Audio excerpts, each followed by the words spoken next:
for more on this, Josh Rogin is joining us. He is a columnist for The Washington Post and the author of Chaos Under Heaven, Trump, Xi, and the Battle for the 21st Century. Josh, always good to have you on. So as we just heard out from Phil, you have the United States in Taipei downplaying this visit, calling it a transit stop. Is that an effective and value-added approach at this point in the relationship between the two? I mean, you know that China is going to react the way that it has and said that this is unacceptable. Does it bring any added value to sort of tiptoe around it?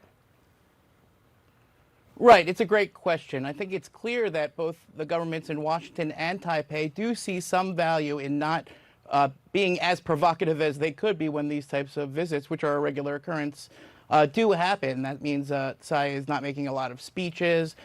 She's not giving any press interviews. They call it a transit stop when everybody knows it's a visit, not a transit stop. The problem is that over the years, the Chinese Communist Party has been less and less willing to understand those gestures and respond in a similar way. And actually what they've done is they've ramped up their aggressiveness. They've ramped up their coercion of Taiwan, and they've taken those concessions as weakness and used it to escalate and change the status quo vis-a-vis China and Taiwan's military-to-military relationship. And this is a huge problem because if you think about it, Tsai is in an impossible position. She needs to do these visits. They're important for democracies. They have to talk to each other. They have to talk to people in all of these countries in order to be a healthy, functioning democratic country. At the same time, they have no interest in provoking outright conflict with China. And that's the balancing act that Tsai is engaged in right now, especially in California.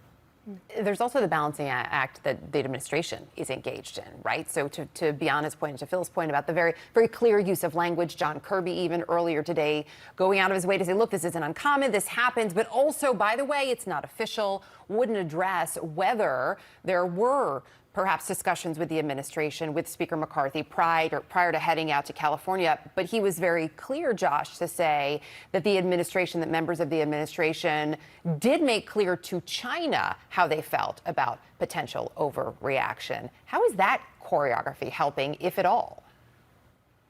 Right. Well, I think it's actually much better coordination, frankly, than it was last year when former House Speaker Nancy Pelosi traveled to Taiwan, because at that time the Chinese didn't believe that the Biden administration didn't want her to go because she was in the same party as them. At least now they see that Kevin McCarthy, as the head of the opposition, is probably not doing this on behalf of the Biden White House. At the same time, I think both the administration and the congressional leadership have been very measured and very careful to craft this in a way that they can defend it as a diplomatic gesture that doesn't go too far, that doesn't seek to provoke China. At the same time, like I said before, it's not clear that the Chinese leadership even really cares about that kind of stuff anymore, because as we've been carefully managing these interactions, they've been escalating. They've been building up missiles. They've been coercing Taiwan on a daily basis, and they've been flooding our information space with a lot of propaganda saying that, oh, Tsai Ing-wen is a separatist, that she's trying to secure Taiwanese independence, that the U.S. is trying to use Taiwan to contain China.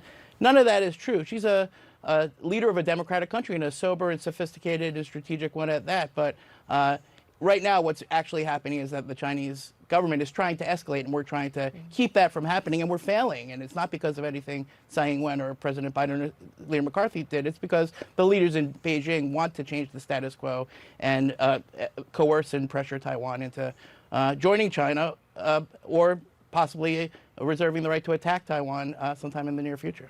And on that point, Josh, you know, we've been focused, and of course, rightly so, it is very prudent to focus on a possible military attack from China on Taiwan. And that has been the focus, a bipartisan focus, really, in the administration here and amongst Democrats and Republicans. But you write about the threat that's non-military towards Taiwan. And that is a campaign of political, economic, and psychological aggression that you think, and it looks like President Tsai also believes, could be actually the biggest threat coming from China and their possible #1 option before going to military. Can you explain that?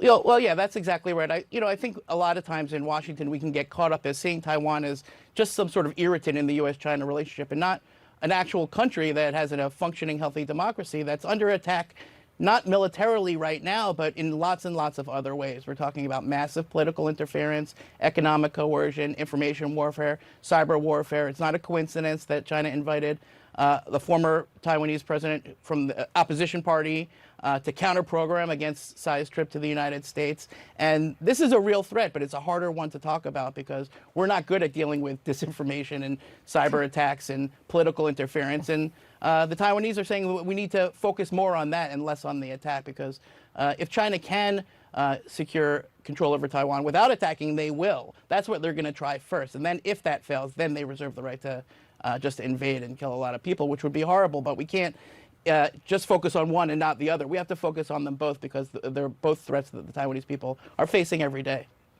Josh Rogin, always great to have you with us. Appreciate your expertise and your insight. Thanks.